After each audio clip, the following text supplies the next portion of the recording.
Hello everyone, কেমন আছো তোমরা সবাই? আশা করছি আমার সকল ফ্রেন্ডস যেখানেই আছো খুব ভালো আছো। আমি তোমাদের ফ্রেন্ড সোনালি, আমিও খুব ভালো আছি।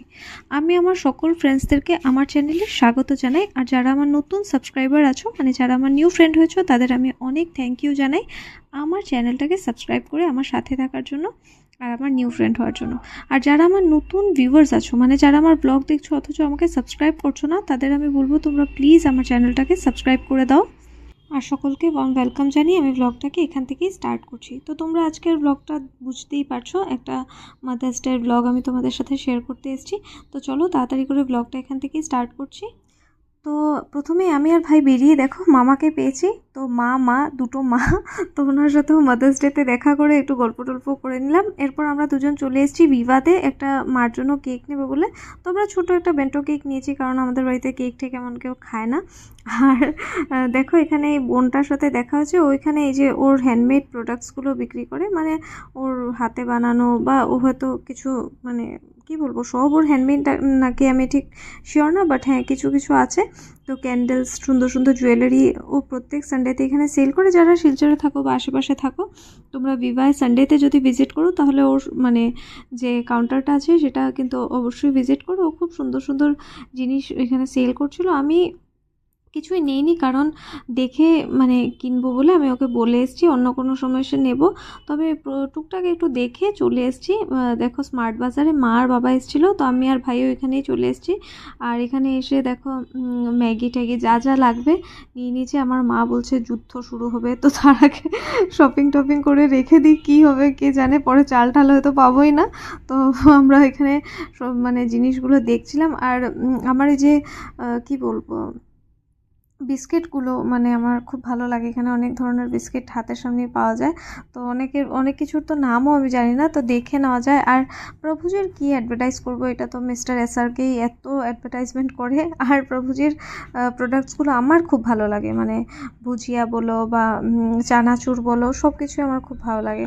তো তাই আমি একটু দেখছিলাম এখানে দাঁড়িয়ে। এরপর আমরা উপরে চলে এসেছি, আর এখান থেকেও টুকিটাকি জিনিসপত্র কিনে, এই যে খাবার ভিডিওগুলো করতে হয় না, তো এক টাইপেরই প্লেটস দেখলে অনেক সময় বোর লাগে, তাই আমি চেঞ্জ করে করে ট্রাই করি করার। আর দেখো এখান থেকে দেখছিলাম কিছু নেওয়া যায় নাকি, তো দেখে টেকে আমরা চলে এসেছি। তো দেখো নিচেও এসে দেখছি এখানে এই যে গাড়িটা চলছে। আর আজকে সানডে তাই পুরো ফাঁকা, দেখো মানে কেউ নেই, কোনো ভিড়ভাড় নেই, সব দোকানগুলোই বন্ধ। স্মার্ট বাজার আর কয়েকটা দোকান আর রেস্টুরেন্ট বাগেরা, মানে ফুড কোর্টটা হয়তো পুরোটাই খোলা, তাছাড়া সব বন্ধ দেখো। আর এই যে দোকানটায় আমার খুব ভালো লাগে, এই যে চকলেট ফাউন্টেনটা আমার দেখতে খুব ভালো লাগে। তবে খুব মিষ্টি জানো তো, ব্রাউনির সাথে দেয় সিরাপটা। আর আমার খুব মানে ভালো লাগে না, দেখতেই ভালো লাগে, খেতে টেতে আমার তেমন ভালো লাগে না। আর একে দেখো, এটা তো ঘুরেই যাচ্ছে ঘুরেই যাচ্ছে। আর দেখো আমাদের মহারানী এখন বের হবে, তো আমরা এরপর বাড়ি যাব। আর মাদার্স ডেতে মানে বাবার থেকেই মা গিফট নিয়ে যাচ্ছে, তো কি বলবো আর। আর দেখো এই যে ওরা এখনও ক্যাশ কাউন্টারে দাঁড়িয়ে রয়েছে। স্মার্ট বাজারে মোটামুটি একটা ভিড় আছে, খুব বেশি ভিড় এরকম বলবো না, মোটামুটি একটা ভিড় আছে। আর দেখো সব বন্ধ সব বন্ধ। আমার তো মানে বোরই লাগছিল, আমি তাই বাইরে চলে এসেছি। আর এখানে এই যে গণপতি মহারাজ, ওনার মানে বিগ্রহ এখানে সবসময় থাকে। আর এখানে বড় করে খুব সুন্দর করে গণেশ চতুর্থীও সেলিব্রেট করা হয়। লাস্ট টাইম ব্লগে মনে হয় দেখাইনি, কোনো দিন দেখাবো, বাট প্রত্যেক বছর এখানে সুন্দর করে গণপতিতে পুজো হয়। আর দেখো মা আসছে, মার ড্রেসে দেখো কি লেগে গেছে, আর খেয়ে দাঁতটা একেবারে শেষ। ড্রেসের মধ্যে এটা কি লাগিয়েছো? হ্যাঁ দেখছো কি দুষ্টু, পান খেয়ে পানের পিক ড্রেসে ফেলে ড্রেস নোংরা করে নিয়েছে। যাই হোক, এরপর আমরা সবাই বেরিয়ে গেছি। আর দেখো বাবা এখানে লিস্ট মিলিয়ে নিচ্ছে, কারণ কিছু ছেড়ে না মানে চলে যাই এর জন্য। তো দেখে নিচ্ছে সব ঠিকঠাক আছে নাকি। আর এই দোকানগুলো কি বলবো, এত মানে দাম জিনিসের, আমি তো ভয়ে কোনো দিন ঢুকি না।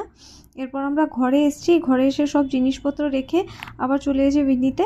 তো বিন্নিতে যাওয়ার কারণ হচ্ছে ছোটো পিসি আর বড়ো পিসিও আমাদের মায়ের মতোই, ওদের জন্য কিছু নেওয়া হয়নি। আর আমরা খুঁজছিলাম যে ক্রিম ছাড়া যদি কিছু পাই, তো বিবাতে তো কিছু পাইনি। আর তারকনাথ বন্ধ হয়ে গেছে। আর ভোলা শঙ্কর বেকরিতেও কিছু পাইনি। তাই চলে এসেছি আমরা উইনিতে। তো উইনিতেও ছিল এগলেস, আর সবই এগলেস, এখানে ভেজই সব বললো। আর তাছাড়া আমরা ফার্স্ট খুঁজছিলাম যে ক্রিম ছাড়া যদি আমরা কাপকেক বাগেরা পাই, কিন্তু পাইনি। পরে দেখেছি যে এমনি কেক ছিল, বাট আমরাও এত রাশে ছিলাম কারণ প্রায় 10টার মতো বাজে, আর সব বন্ধ হয়ে গেছে। আর ওদের কাছেও মানে খুব একটা কেক নেই, দেখতেই পারছো সব সেল হয়ে গেছে মাদার্স ডের জন্য। ওরা নিজেরাই বলছে এত মানে এগুলো তো আনফ্রেশ কেক, এগুলো যেগুলো ডেমো রাখা, আর বলছে এত কেক সেল হয়েছে আর কিচ্ছুই নেই। তো আমরা এখান থেকে 2টো কাপকেক নিয়ে নিয়েছি পিসিদের জন্য, আর পরে কোনো দিন আচ্ছা খাওয়ানো যাবে। শুধু পিসিদের জন্য নিয়েছি কারণ ক্রিম দেওয়া তো, কাকুকে তো দেওয়া হবে না, সুগার আছে ওনার। আর আমাদের বাড়িতে সবারই মোটামুটি সুগার আছে, আর পিসুও মানে এইসব পছন্দ করে না ক্রিম টিম দেওয়া জিনিস, তাই পিসুর জন্য নেইনি। আর তাছাড়া মাদার্স ডে স্পেশাল, তাই ভাবলাম যে মানে মায়েদের জন্যই একটা স্পেশাল ডে থাক, আবার যখন ফাদার্স ডে আসবে তখন ওদের জন্যও স্পেশাল কিছু করব। তো দেখো এই দুটো নিয়েছি পিসিদের জন্য, আর এটা মার জন্য ছোট একটা মেন্টো কেক নিয়ে এসেছিলাম, দেখালাম তো তোমাদের সাথেও শেয়ার করে দিই। খুব সুন্দর কেকটা, আর এরকম অনেক কেক ছিল, তবে আমার এটাই খুব ভালো লেগেছে, ভাইয়েরও খুব ভালো লেগেছে। আর এই কেকটাই দেখছিলাম বেশি সেল হচ্ছে, এই ডিজাইনটা আমার খুবই ভালো লেগেছে, সিম্পল। আর এটা হচ্ছে মার মাদার্স ডের গিফট, তো আমি আর ভাই মিলেই দিয়েছি, দুজন মিলে। আর দেখো এই যে মার ফেভারিট চিপস, আর মা কোক পছন্দ করে, ড্রিঙ্ক কিন্তু একদম অরেঞ্জ ফ্লেভার পছন্দ করে না, বাট আমার পছন্দেরও তো কিছু হওয়া উচিত, তাই অরেঞ্জ ফ্লেভারের এই যে জুসটা মাকে দিয়ে দিয়েছি। আর এখানে দেখো আমরা কেক কাটিং করবো, এর আগে আমি আর ভাই অনেক ফটো ক্লিক করে নিয়েছি, বাবার সাথেও মা দাঁড়িয়ে অনেক ফটো ক্লিক করেছে, আর আমি ফেসবুকে পোস্ট করেছি, তোমরা যারা ফেসবুকে আছো তারা দেখে নিও। আর দেখো এখানে আমি আর ভাই অনেক ফটো ক্লিক করে এরপর আমরা কেক কাটিং করব এখন। তো চলো। হ্যাপি মাদার্স ডে মা। হ্যাপি মাদার্স ডে মা, হ্যাপি মাদার্স ডে। আর মার এত গরম লাগছে, মানে মা ক্যান্ডেল ব্লো করতে ভুলে গেছে। যাই হোক, এরপরে দেখো ভাই বলে দিয়েছে, আর এখানে দেখো বাবা পড়ে যাচ্ছে। আর কি বলবো, মা বাবা একটা টাইমের পর বলে সন্তানের মতো হয়ে যায়, তো আমার মা বাবাও সন্তানের মতোই হয়ে গেছে, ছোট হয়ে গেছে, পড়ে যায় আর ঝগড়া করে দুজন। তো মানে যেরকম হয় ঘরে বাচ্চারা পুরো এরকমই হয়ে গেছে, আমরা অনেক বকাঝকা করি। তো এখন আর কিছু করার নেই, ওরাও একটা টাইম এসছে যখন ওরাও ছোট হয়ে গেছে আবার। তো আমরা আমাদেরকেও মা বাবা খুব ভালো করে আদর করে বড় করেছে, হয়তো আমরা তেমনটা করতে পারছি না ওদের জন্য, বাট মানে বিশ্বাস করো মন থেকে ট্রাই করি যে ওদেরকে ভালো রাখার। হ্যাঁ, হয়তো অনেক বকি ঝগড়া করি, বাট খুব ভালোবাসি আমি আর ভাই মা বাবাকে, ওরাও আমাদেরকে খুব ভালোবাসে।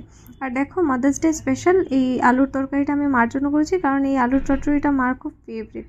আর এই যে চানা মশলাটা ছোটো পিসি দিয়েছে মাদার্স ডে স্পেশাল, আর বড় পিসি দুপুরবেলা ডাল, মোরলা মাছ চচ্চড়ি, চানা ভাজা দিয়েছিল, আমি আর দেখাইনি। আর সকলকেই আমি জানাই হ্যাপি মাদার্স ডে। তোমরা সকল মায়েরা খুব ভালো থেকো, সুস্থ থেকো, আর যদি কখনো আমাদের কোনো ভুল ত্রুটি হয় প্লিজ ক্ষমা করে দিও, মন থেকে ক্ষমা করো। আর হ্যাপি মাদার্স ডে সকলকে, সকলেই খুব ভালো থেকো। আবারও বলছি, আমি ঈশ্বরের কাছে তোমাদের মানে দীর্ঘায়ুর কামনা করি। আশা করি তোমাদের এই ব্লগটা খুব ভালো লেগেছে। যদি তোমাদের এই ব্লগটা ভালো লেগে থাকে তাহলে প্লিজ একটা লাইক করো, কমেন্ট করো, অবশ্যই ফ্রেন্ডসদের সাথে, ফ্যামিলিদের সাথে শেয়ার করো। আজকের জন্য এতটাই, দেখা হচ্ছে নেক্সট ব্লগে, টাটা।